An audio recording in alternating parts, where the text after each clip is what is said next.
Commander Hyun-woo stood on the bridge of the newly constructed flagship Unity, watching as another ancient human colony came online.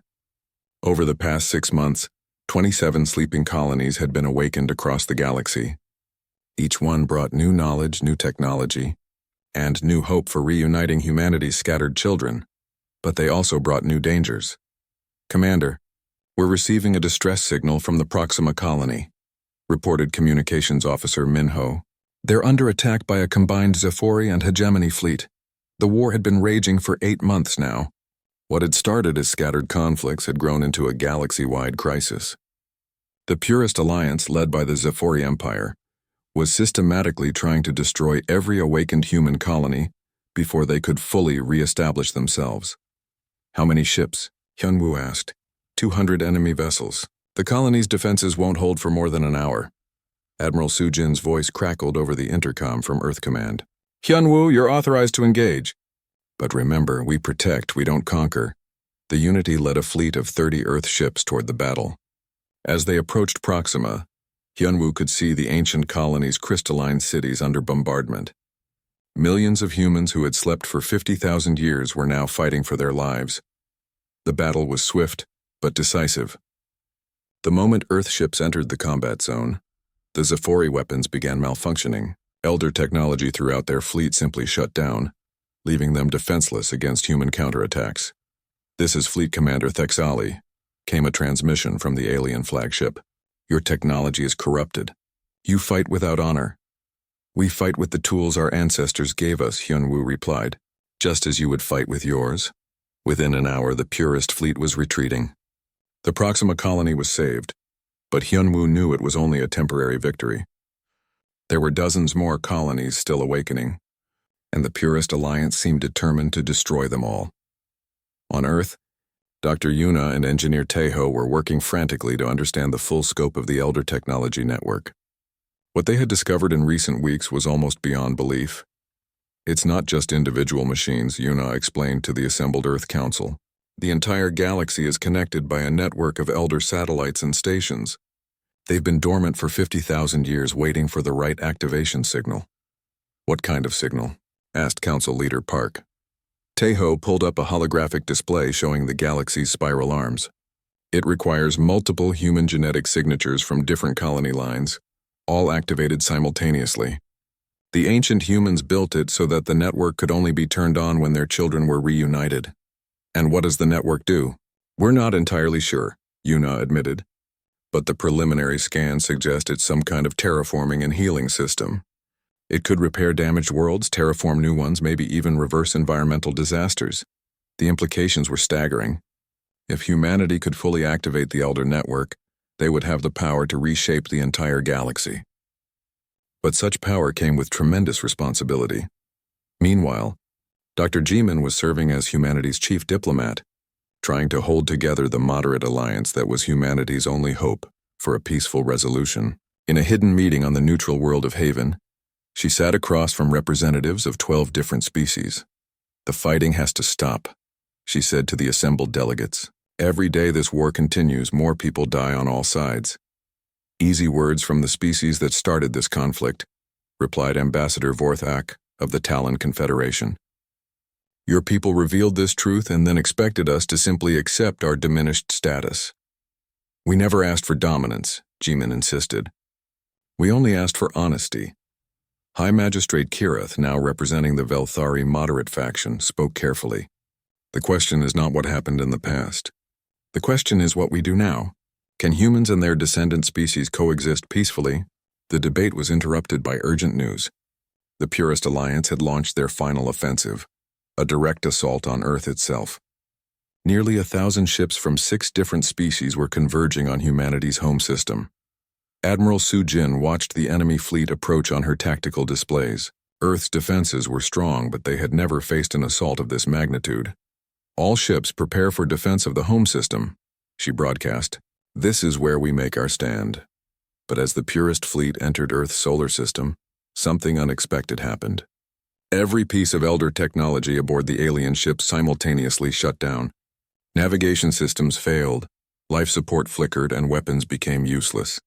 The massive invasion fleet found itself helpless and drifting. What's happening to our ships? Demanded Fleet Commander Thexali over an open channel. Engineer Teho, monitoring the situation from Earth's orbital command station, suddenly understood. It's the home system protection, he announced. The Elder technology won't function within a certain distance of Earth. The ancient humans made sure their home world could never be attacked using their own creations. The stranded Purist fleet had no choice but to surrender, but Admiral Sujin made a decision that surprised everyone, including her own officers. Attention Purist fleet, she broadcast. We're sending rescue ships to assist with your life support failures. No one dies in Earth's system today. The rescue operation took 3 days.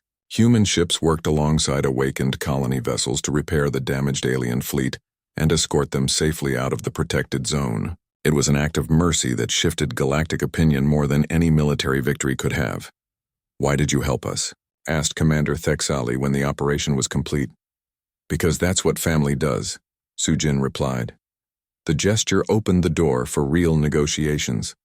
Moderate leaders from across the galaxy gathered on the neutral station Harmony Point to discuss a permanent settlement.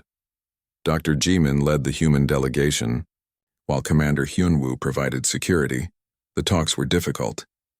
Many species still struggled with the idea that they were descended from humans. Others worried about losing their cultural identity or independence.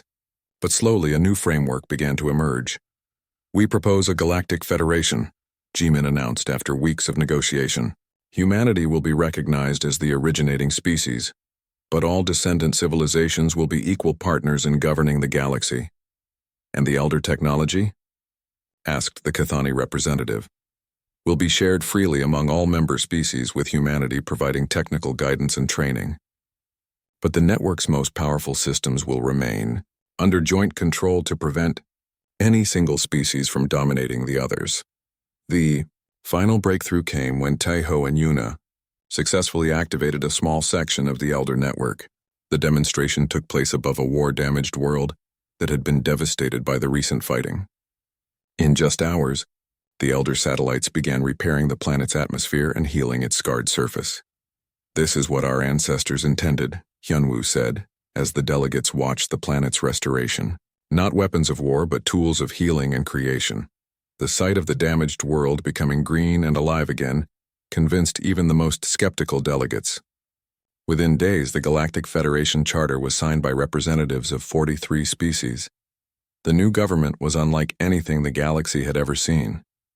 Humanity held a special position as first among equals, responsible for maintaining the Elder technology network and providing guidance on its use. But all major decisions required consensus among the member species. The awakened human colonies were integrated into the Federation as autonomous regions, each bringing unique knowledge and perspectives gained during their long sleep. Some had developed new technologies, others had preserved ancient wisdom, and a few had evolved remarkable cultural innovations.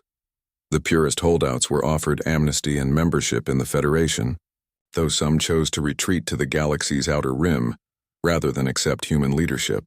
The Federation let them go, believing that peace was more important than unity. 1 year after the revelation at the Forbidden Archive, Commander Hyunwoo stood once again on the bridge of a starship. But this time, his crew included members from a dozen different species. His chief science officer was a Velthari named Kirith, his navigator was a Cathani, and his chief engineer was one of the awakened colonists from Vega. They were heading toward the galaxy's unexplored regions, following signals that suggested the presence of other advanced civilizations. The Elder network had detected patterns of organized activity near the galactic core, signs that humanity might not be alone as a truly ancient species. What do you think we'll find out there? Asked Dr. Jimin, who had joined the expedition as chief diplomatic officer. I don't know, Hyunwoo admitted. But whatever it is, we'll face it together.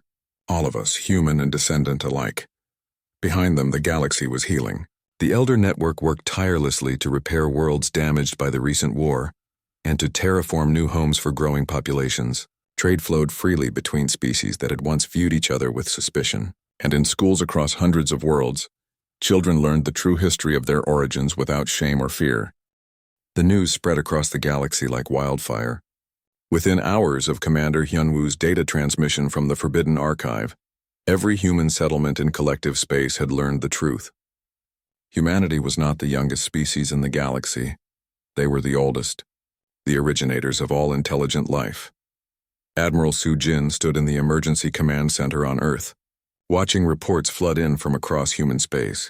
Some alien species were demanding immediate meetings with human representatives. Others were cutting off all communication entirely.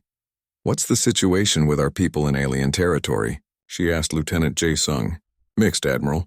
About half of our diplomatic missions are under protective custody. The other half have been asked to leave alien space immediately." On the main screen, urgent messages continued to arrive. The Zephyri Empire had closed its borders and recalled all ambassadors. The Crystalline Nexus Confederation was demanding an emergency session of the Galactic Council. And from the Velthari came an ominous message: prepare for consequences. Meanwhile, Engineer Taeho was experiencing those consequences firsthand. He had been working on a space station in Velthari territory when the truth was revealed. Now he found himself surrounded by angry alien workers who could barely look at him. "You lied to us," said his former colleague Vashator, a Velthari engineer with whom he had worked for months. "You knew what you were and you said nothing." "I didn't know," Taeho protested. "None of us knew until yesterday." "Impossible. Your species created us. You turned us into these forms and then abandoned us. How could you forget something so important?" Taeho tried to explain about the great catastrophe and the lost colonies, but Vashtor would not listen. Like many aliens, the Velthari engineer felt betrayed and manipulated. Back at the Forbidden Archive, High Magistrate Kirith was dealing with an even bigger crisis. The energy signatures detected earlier had resolved into actual ships, massive vessels unlike anything seen in modern times. They were built using pure Elder technology, far more advanced than anything the current collective could produce. "Unknown vessels, identify yourselves," Kirith transmitted. The reply came in ancient human languages that the Archive's computers had to translate. "This is Fleet Commander Sungmin of the Centauri Preservation Colony.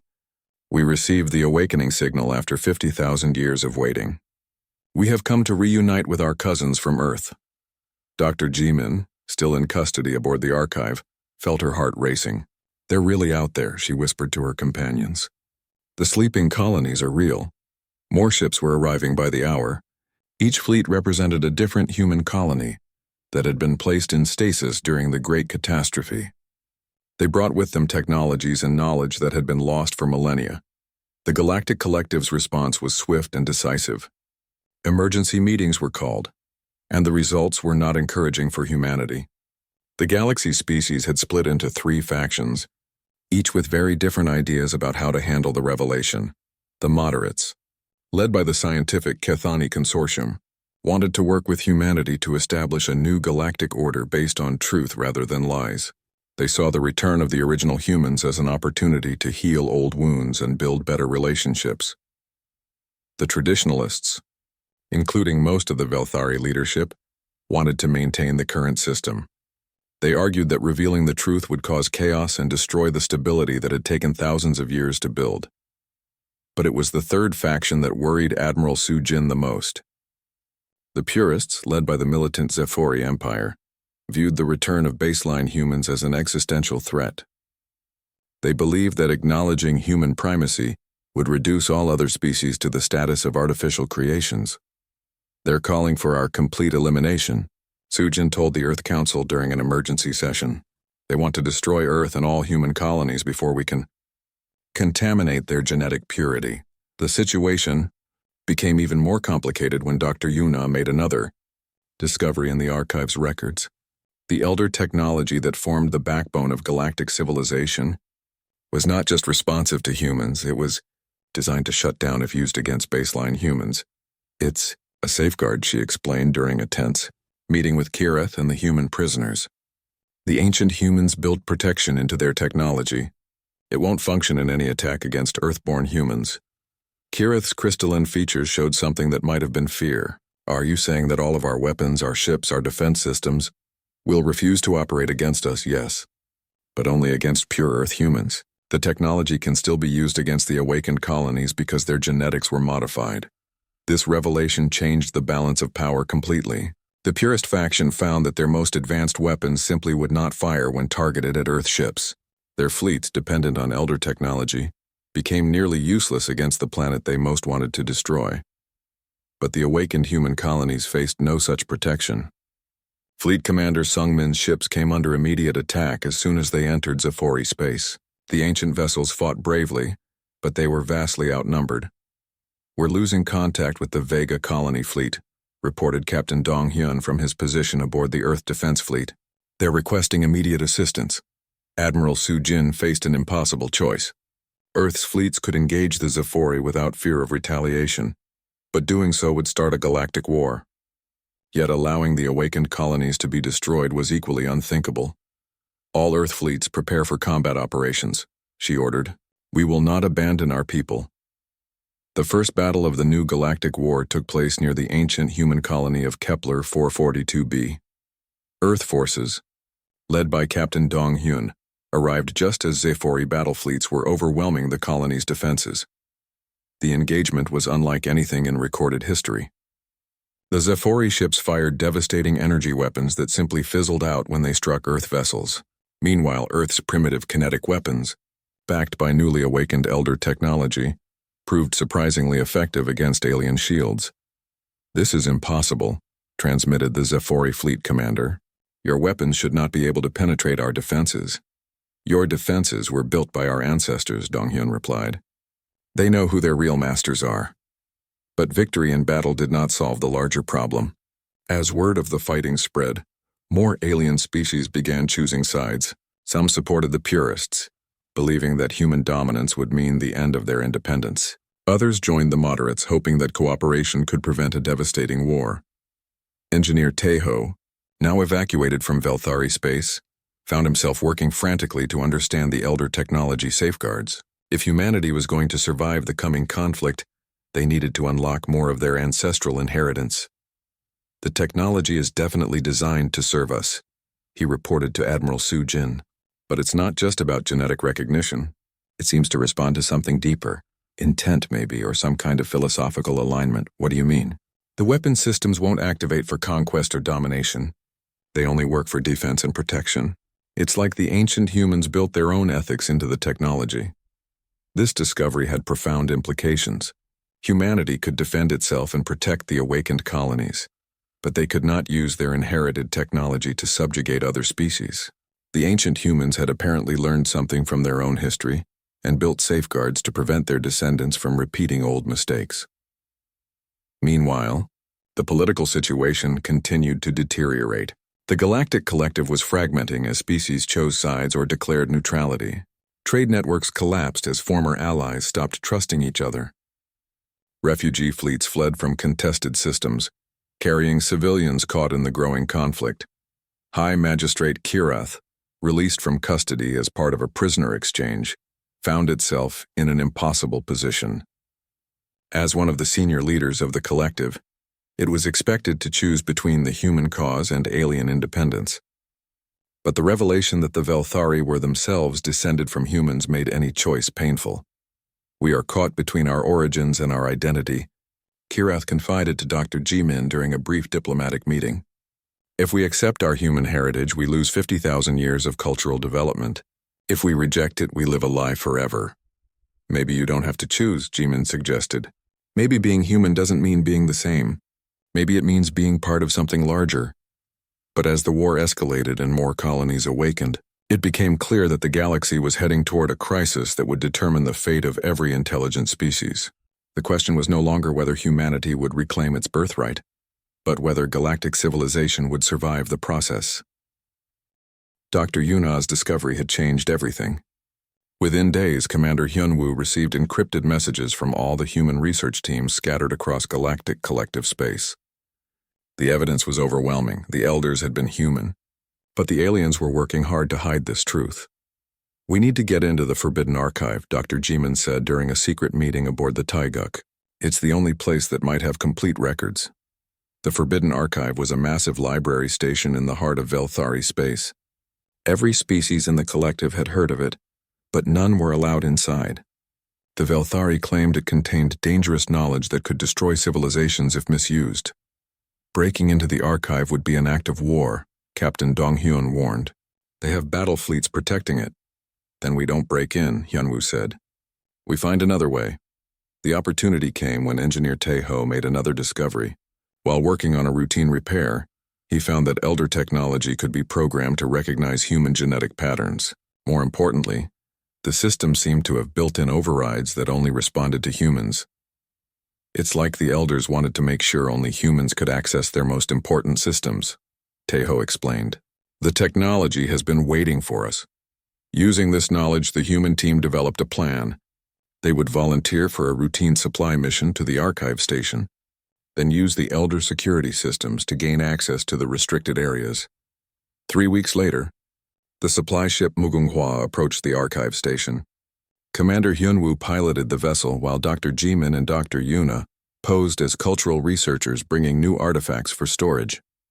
The archive was even more impressive than they had imagined.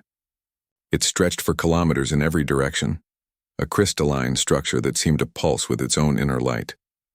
Thousands of Velthari worked within its halls, cataloging and studying the collected knowledge of a dozen civilizations. Remember, Hyunwoo whispered as they docked, we're here to deliver artifacts and learn about proper archival techniques. Nothing more. The Velthari archivist who met them was called Nethara. It led them through the public sections of the archive, showing off carefully selected displays of alien history and culture. This section contains the approved records of elder civilization, Nethara explained, gesturing to a hall filled with glowing data crystals. These are the only surviving accounts of their final years. Dr. Yuna studied the displays carefully. The information matched what they had been told before. The elders were a mysterious species who had vanished mysteriously, leaving behind only ruins and legends. But Dr. Jimin noticed something interesting. In the center of the hall stood an enormous pillar covered in elder symbols. When she walked near it, the symbols began to glow more brightly. Fascinating, she said to Nethara. The pillar seems to respond to proximity. Yes, some elder artifacts still retain energy signatures. We do not fully understand how they function. Jimin placed her hand on the pillar's surface. Immediately, the entire structure blazed with light. New symbols appeared, writing that none of the Velthari had ever seen before. How extraordinary, Nethara said, but its voice sounded nervous rather than excited. Perhaps we should move on to the next section, but Jimin had already seen what she needed. The new symbols were coordinates, directions to a restricted area deep within the archive. That evening, while the alien crew slept, the 3 humans put their plan into action. They made their way through the archive's corridors following the coordinates from the pillar. Twice they encountered security checkpoints, but each time the elder scanners recognized their human genetics and allowed them to pass. Finally, they reached a massive door marked with warnings in 12 different alien languages. But when Dr. Yuna placed her palm on the access panel, the door slid open without resistance. Inside was a chamber unlike anything they had ever seen. The walls were covered with holographic displays showing star maps, genetic charts, and historical timelines stretching back hundreds of thousands of years. At the center stood a control station that activated the moment Hyunwoo approached it. "Welcome, descendants of Earth," a voice said in perfect ancient Korean. "You have returned at last." The 3 humans stared in shock as the archive's true records began to play. The holographic displays showed the real history of the galaxy, a history that had been hidden from every intelligent species for 50,000 years. The elders had indeed been human. Not just similar to humans, but actually the same species that now lived on Earth. 50,000 years ago, ancient human civilization had reached incredible heights. They had mastered space travel, genetic engineering, and technologies that seemed like magic. But then came the great catastrophe. The displays showed massive solar flares, cosmic radiation storms, and other disasters that threatened to destroy all life in the galaxy. Faced with extinction, the ancient humans had developed a desperate plan. The Seed Protocol, Dr. Jimin read from the scrolling text. Dispersal of human genetic material across multiple worlds to ensure species survival.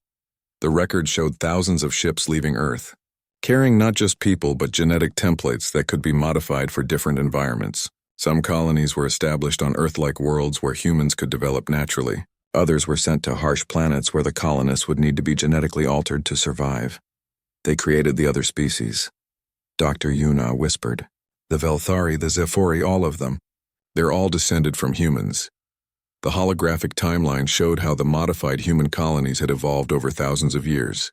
Cut off from Earth and each other, they had developed their own cultures and forgotten their origins.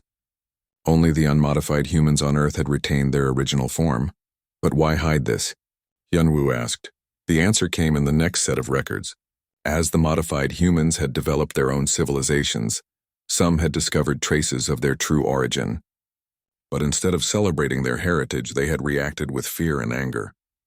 The idea that they were artificial modifications of another species threatened their sense of identity. Wars had broken out between different human-derived species. Some groups had tried to purify themselves by eliminating traces of their modifications. Others had attempted to recreate the original human form, leading to bloody conflicts over genetic resources. To prevent these wars from destroying all galactic civilization, the leaders of what would become the Galactic Collective had made a terrible decision. They had hidden the truth about the Elders, creating the myth of a mysterious vanished species.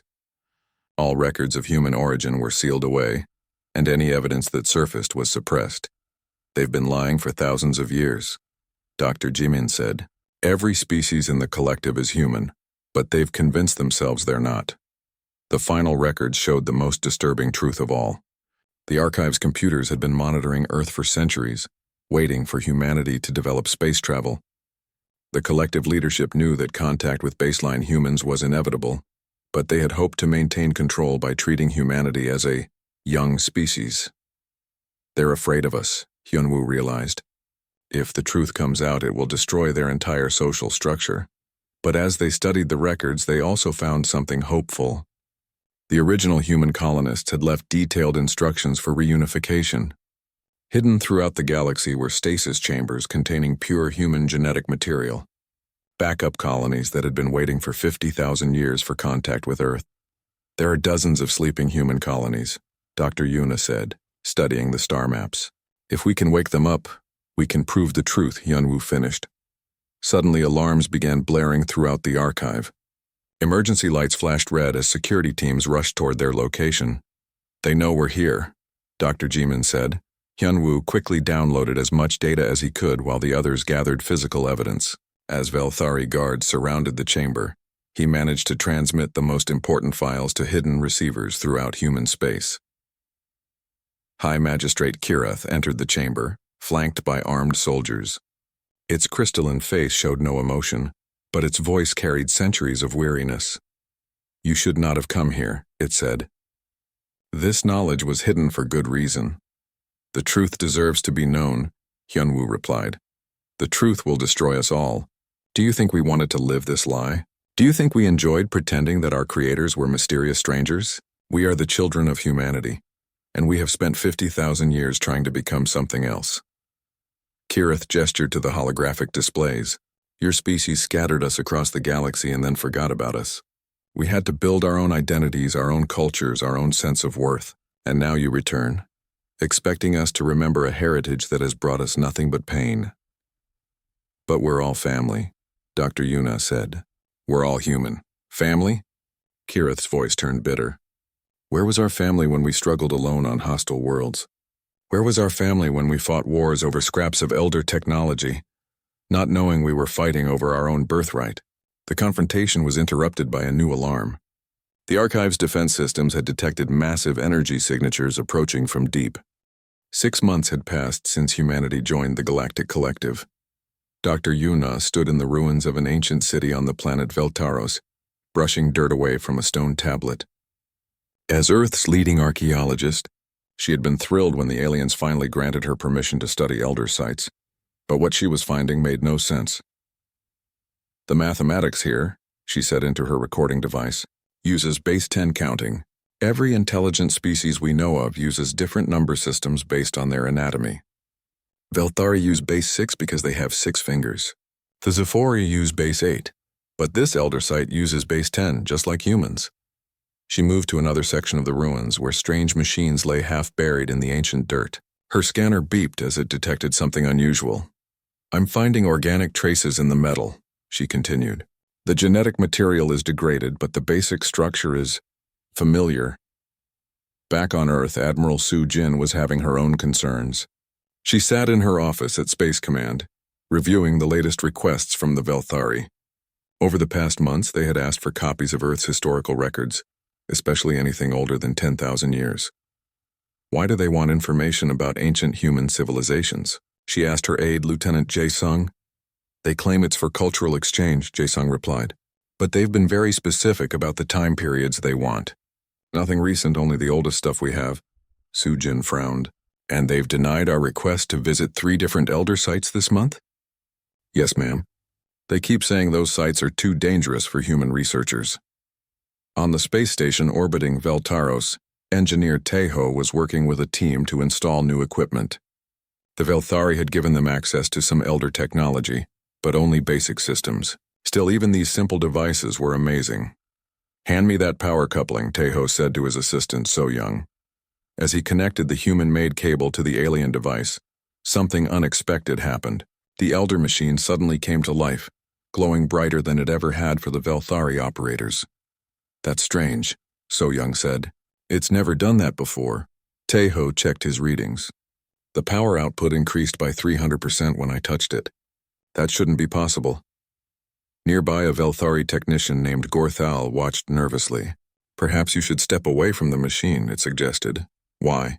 It's working better now than it has in years. The elder technology can be unpredictable. It is safer if my people handle it.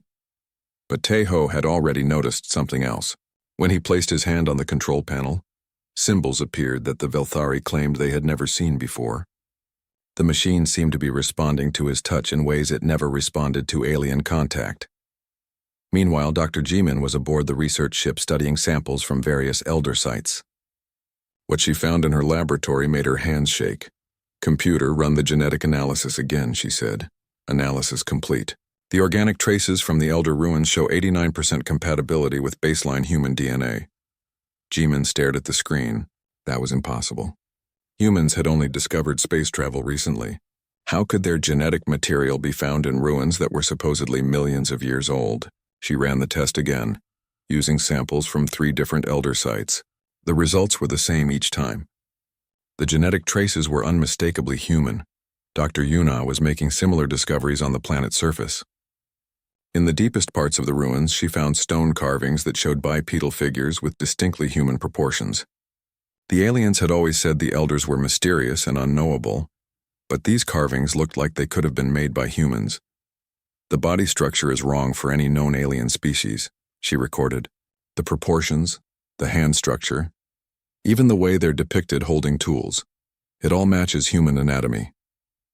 She took detailed photographs and measurements, but when she tried to transmit them to Earth, she found that her communications were being blocked. This is Dr. Yuna calling Earth Control, she said into her radio. Dr. Yuna, this is Velthari Communications Control, came the reply. Your transmission cannot be completed at this time due to solar interference. Yuna looked up at the clear sky. There was no solar interference. They were blocking her signals. Back on the space station, Taeho was becoming more curious about the elder technology. When the Velthari weren't watching, he experimented with different devices. Each time, the machines responded more strongly to his touch than they ever did for the aliens. One evening, he made a breakthrough. While working alone in the engineering section, he discovered that an elder control panel would only activate when he placed his full palm against it. The Velthari had been trying to operate it for centuries, but it had never worked for them.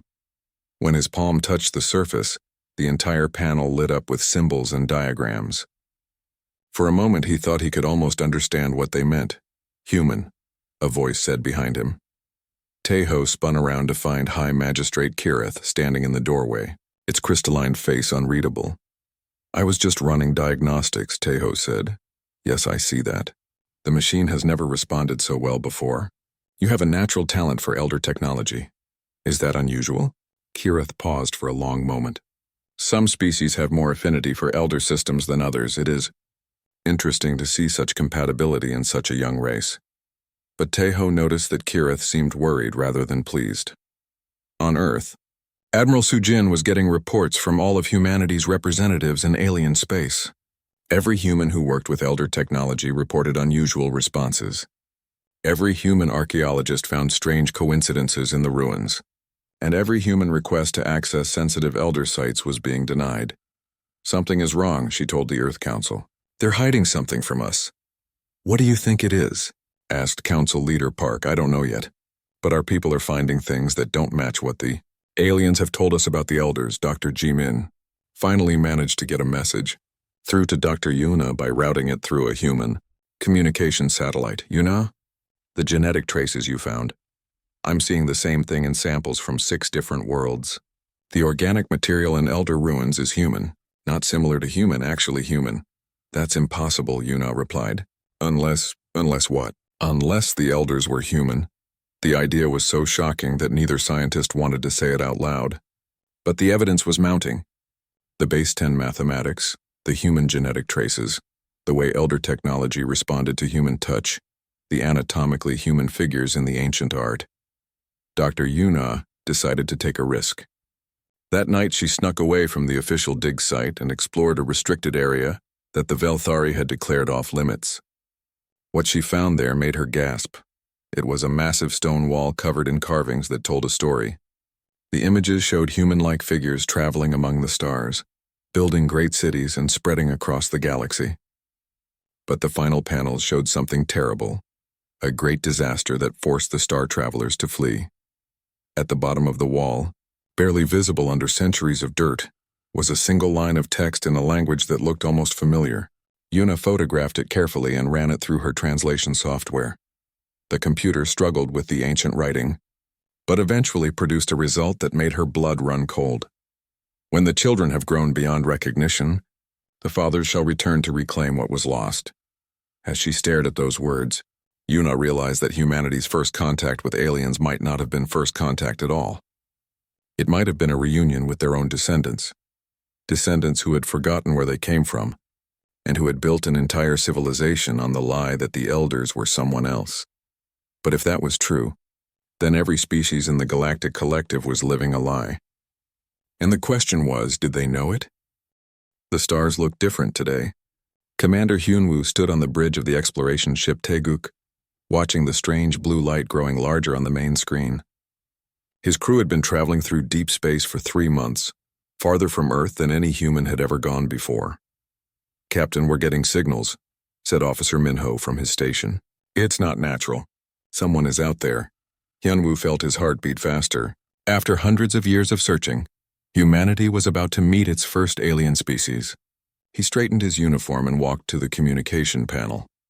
This is Commander Hyunwoo of the Earthship Taeguk, he said into the microphone. We come in peace. The reply came quickly, but in a language they had never heard. The ship's computer worked hard to translate the strange sounds. After several minutes, a voice spoke in broken English. Small ship from unknown world. You will follow us. Do not resist. 3 massive ships appeared around the Taeguk. Each one was 10 times larger than the human vessel. They were made of what looked like living crystal, glowing with soft blue light. Hyunwoo had no choice but to follow. The alien ships led them to a huge space station orbiting a gas giant. The station was beautiful, like a crystal palace floating in space. As the Taeguk docked, Hyunwoo gathered his team. Dr. Jimin, the ship's scientist, carried her equipment bag. Captain Dong Hyun, their military advisor, kept his hand near his weapon but tried to look peaceful. Remember, Hyunwoo told his crew, we represent all of humanity today. The docking bay doors opened with a soft hiss. The aliens waiting for them were tall and thin, with skin that looked like polished stone. Their leader stepped forward. When it spoke, its voice sounded like musical chimes. I am High Magistrate Kirith of the Velthari Empire. You are the humans, yes? We have heard stories of your kind. Hyunwoo bowed slightly. We are honored to meet you. This is our first contact with another intelligent species. Kirith made a sound that might have been laughter. Yes, we know. Your species is very young. You have only just learned to travel between stars, like children taking their first steps. The comment stung, but Hyunwoo kept his expression calm. We may be new to space travel, but we are eager to learn. Of course you are, Kirith said, leading them through corridors lined with glowing crystals. All young species are eager. It is natural. We will help you understand your place in the galaxy. They entered a vast chamber filled with floating displays showing star maps and alien writing. Dr. Jimin gasped at the sight. "This is incredible," she whispered. "How long has your civilization existed?" "Many thousands of your years," Kireth replied. "We are part of the Galactic Collective, a union of 12 species. We maintain order and peace throughout this region of space." 12 species? Donghyun asked. "How many intelligent races are there?" "In this sector, 12. But there were once others, greater ones, the true elders who came before us all." Kireth's voice became reverent. "They built wonders beyond imagination and then vanished, leaving only ruins and memories." Jimin leaned forward, interested. "What happened to them?" "No one knows. They disappeared long ago, before any of our current species developed space travel. Some say they ascended to a higher plane of existence. Others believe they were destroyed by some great catastrophe. All we have left are their ruins and the technology they left behind." The aliens showed them through more of the station. Everywhere, Hyunwoo saw signs of advanced technology. Machines that seemed to operate without any visible power source. Computers that responded to thought instead of touch. Healing devices that could repair almost any injury. "This is all elder technology?" Jimin asked, examining a wall panel covered in strange symbols. "Most of it, yes. We have learned to use their gifts, though we do not fully understand how they work. The elders were far beyond our current level of understanding." As they walked, Jimin noticed something odd about the symbols on the walls. They reminded her of patterns she had seen before, but she could not remember where. She took pictures when she thought no one was looking. Later, in a meeting room, Kireth explained their offer to humanity. "We invite your species to join our collective as junior members. You will have access to our trade networks and some of our technology. In return, you will follow our guidance and respect our authority." "What exactly does junior membership mean?" Hyunwoo asked. "You will have limited access to certain systems and information. More sensitive matters will remain restricted until your species proves itself worthy of greater trust." Donghyun frowned. "How long does that usually take?" "For most species, several thousand years. It depends on how quickly you learn to follow proper procedures." The humans exchanged glances. Several thousand years seemed like a very long time to remain as junior partners. "We appreciate your offer," Hyunwoo said carefully. "May we have time to discuss this with our government?" "Of course. But do not take too long. The galaxy can be dangerous for species that lack proper protection." That evening, the human crew gathered in their quarters aboard the Taeguk. Jimin spread her photos across the table, frowning at the alien symbols. "Something about these patterns bothers me," she said. "I know I've seen similar designs somewhere before." "Where?" Hyunwoo asked. "I can't remember exactly. Maybe in some archaeological sites on Earth. The geometric arrangements are familiar." Donghyun leaned back in his chair. Did anyone else notice how condescending they were? "Young species this, junior members that. They act like we're children." "Maybe we are compared to them," Minho suggested. "They've been traveling space for thousands of years." "But something feels wrong," Jimin said, still studying her photos. "Why won't they let us see certain elder sites? What are they hiding?" Hyunwoo looked out the window at the alien station. Its crystal structures pulsed with gentle light. Beautiful, but somehow cold. "I don't know," he said. "But I think we need to find out." The next morning they met with Kireth again. The alien leader seemed impatient. "Have you made your decision?" it asked. "We accept your offer of junior membership," Hyunwoo said, "but we request permission to study some of the elder ruins. Our scientists are very interested in ancient civilizations." Kireth hesitated for just a moment. "Some sites may be made available for approved research. Others are too dangerous for young species to explore without proper supervision." As they signed the agreement that would bring humanity into the Galactic Collective, Jimin continued to stare at the alien symbols around them. Somewhere in the back of her mind, a memory was trying to surface. Something important about those patterns. Something that would change everything. But for now, humanity had taken its first steps into a larger galaxy, unaware that they were walking into a web of secrets that stretched back to the very beginning of galactic civilization.